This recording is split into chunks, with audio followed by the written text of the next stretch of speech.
ጤና ይስጥልኝ ክብራትና ክብራን ተመልካቾቻችን ከአራዳ ወረዳ 7 ኮሙኒኬሽን የሳምንቱ ዜናዎች ጋር ሶስና ዳና ነኝ። በቅድሚያ አርዕስተ ዜና። በአራዳ ክፍለ ከተማ ወረዳ 7 አስተዳደር የቀበና ፖሊስ ጣቢያ ባለ 5 ፎቅ ግንባታ ማስጀመሪያ መርሃ ግብር ተካሄደ። በቴክኖሎጂ የተደገፈ የተቀናጀ የጽዳት ዘመቻ ንቅናቄ ተጀመረ። ሴቶች ድምጽ ለእኩልነትና ለበለጸገች ኢትዮጵያ በሚል መሪ ቃል የዓለም አቀፍ የሴቶች ቀንም በወረዳ ደረጃ በድምቀት ተከበረ። ወደ ዝርዝሩ እናልፋለን። አብራችሁን ቆዩ። በአራዳ ክፍለ ከተማ ወረዳ 7 አስተዳደር የቀበና ፖሊስ ጣቢያ ባለ 5 ፎቅ ግንባታ ማስጀመሪያ መርሃ ግብር ተካሄደ።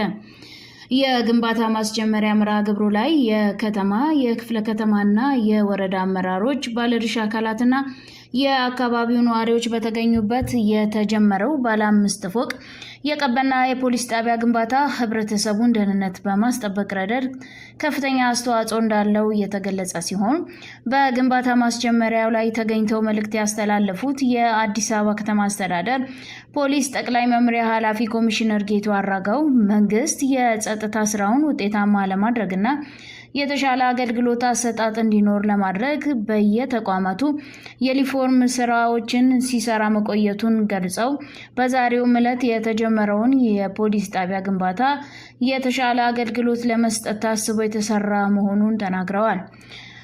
የአራዳ ክፍለ ከተማ የበርካታ መንግስታዊና መንግስታዊ ያልሆኑ ተቋማት መገኛ የቱሪስት መዳረሻና በኮሪደር ልማት ስራ ውብ የሆነች ክፍለ ከተማ በመሆኗ ጋር ተያይዞ ግንባታው የተጀመረውን ህንፃ ታሪክ የማይረሳውና የተሻለ አገልግሎት መስጠት የሚያስችል በመሆኑ በማንኛውም አስፈላጊ ድጋፍ ለማድረግ የከተማ አስተዳደሩ ዝግጁ መሆኑን ኮሚሽነሩ ገልጸዋል።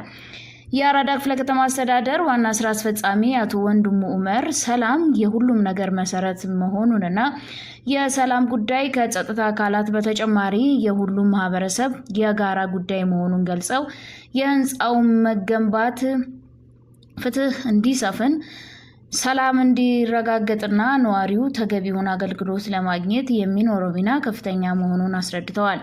ለህንፃው ግንባታ ፈጥኖ መጠናቀቅ ሁሉም አካላት በትኩረት መሳተፍ እንደሚገባቸው ዋና ስራ አስፈጻሚው አክለው ገልጸዋል። በቴክኖሎጂ የተደገፈ የተቀናጀ የጽዳት ዘመቻ ንቅናቄ ተጀመረ።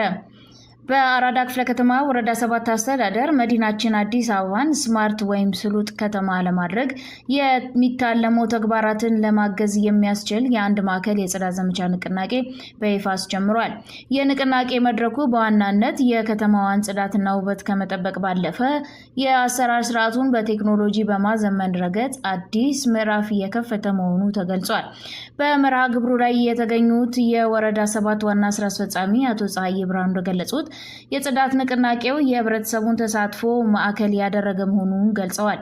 የወረዳው አስተዳደር ነዋሪውን በማስተባበር የአካባቢውን መጠበቅ ባለፈ ዘላቂነት ያለው የጽዳት ባህል እንዲገነባ በትኩረት እየሰራ መሆኑንና ለዚህም የአመራሩና የህዝቡ የተቀናጀ ቅንጅት ለውጤታማነቱ መሰረት መሆኑን አስገንዝበዋል። የአራዳ ክፍለ ከተማ የጽዳት አስተዳደር ጽሕፈት ቤት ኃላፊ አቶ ኒው ዘላለም በበኩላቸው አዲስ አበባን ለነዋሪዎቿ ምቹና ማራኪ ለማድረግ የሚከናወኑ የጽዳት ስራዎች አሁን ላይ በቴክኖሎጂ እየታገዙ መጥተዋል።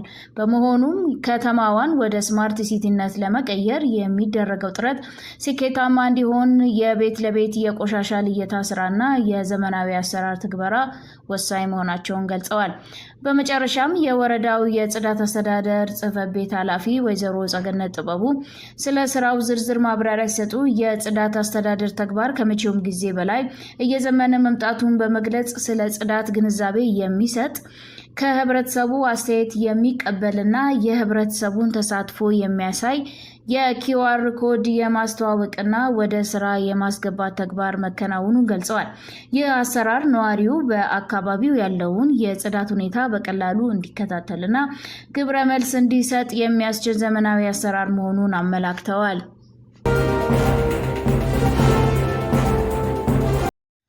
የሴቶች ድምጽ ለእኩልነትና ለበለጸገች ኢትዮጵያ በሚል መሪ ቃል የዓለም አቀፍ የሴቶች ቀንን በወረዳ ደረጃ በድምቀት ተከበረ።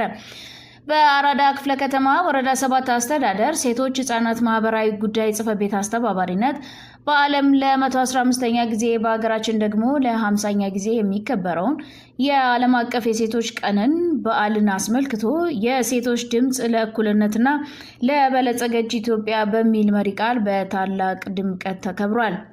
ዓለም አቀፍ የሴቶች ቀን የተባበሩት መንግስታት ድርጅት እንደ አውሮፓውያን አቆጣጠር በ1975 ዓ.ም ባካሄደው ጠቅላላ ጉባኤ ያሳለፈውን ውሳኔ ተከትሎ በየዓመቱ የሚከበር በዓል ሲሆን ሴቶች ለእኩልነትና ለነጻነት ያደረጉትን እልህ አስጨራሽና ብርቱ ትግል ለማስታወስ የታለመ እንደሆነ ተገልጿል።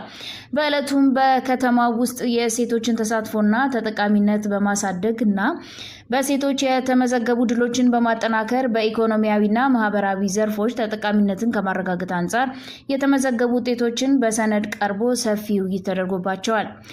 በአራዳ ክፍለ ከተማ ወረዳ 7 አስተዳደር የዲሞክራሲ ስርዓት ግንባታ ማስተባበሪያ የአደረጃጀት ዘርፍ ኃላፊ ወይዘሮ ነጻነት ደረጀ በዕለቱ ተገኝተው እንደገለጹት ሴቶች የማህበራዊ ኢኮኖሚያዊና ፖለቲካዊ ተሳትፏቸው ከጊዜ ወደ ጊዜ እያደገ በመምጣቱን በመግለጽ ይህ የልምድና ተሞክሮ በማጠናከር ሴቶች በሁሉም ዘርፎች ያላቸውን ጉልህ ሚና ማስቀጠል ይኖርባቸዋል ሲሉ መልእክት አስተላልፈዋል። ከዜናዎቹ ጋር አብራችሁን ስለቆያችሁ እናመሰግናለን። በቀጣይ ሳምንት ከሌሎች ከተጠናከሩ ዜናዎች ጋር እስከምንገናኝ ቸርን ሰንብት።